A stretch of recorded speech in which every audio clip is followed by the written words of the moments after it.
3 मिनिटात 30 बातम्या. Powered by बाबा जाधव मसाले, खजिना मराठी चवीचा. अस्सल खा, अस्सल रहा.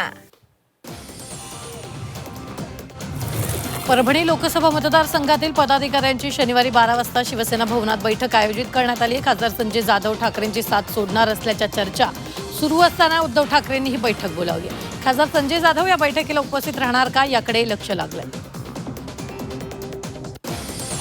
उद्धव ठाकरेंनी विधान परिषदेची निवडणूक लढावी अशी मागणी शरद पवारांच्या राष्ट्रवादीनं केली आहे. उद्धव ठाकरे अनुभवी आणि ज्येष्ठ आहेत, याचा राज्याला फायदा होईल असं ट्विट खासदार सुप्रिया सुळेंनी केलं.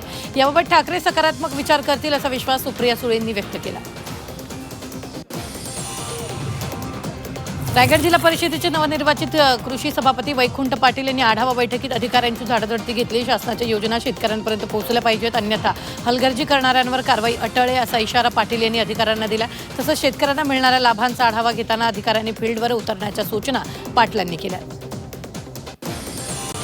साताराच्या पाटण तालुक्यात भाजपला धक्का बसलाय. विद्यमान नगरसेविकेसह कार्यकर्त्यांनी शिवसेनेत प्रवेश केला. नगरसेविका मिनाज मोकाशी यांनी पालकमंत्री शंभूराज देसाईंच्या उपस्थितीत शिवसेनेत प्रवेश केला.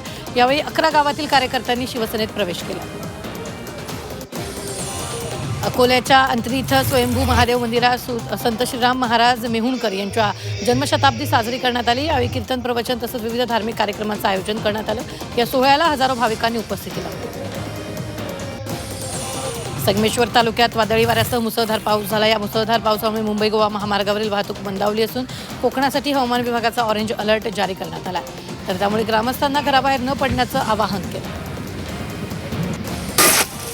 रायगडच्या महाडमध्ये मुसळधार अवकाळी पावसानं हजेरी लावली. पावसामुळे अनेक भागात पाणी साचल्यानं नागरिकांची चांगलीच तारांबळ उडाली आहे. दरम्यान हवामान विभागानं कोकणाला पावसाचा इशारा दिला.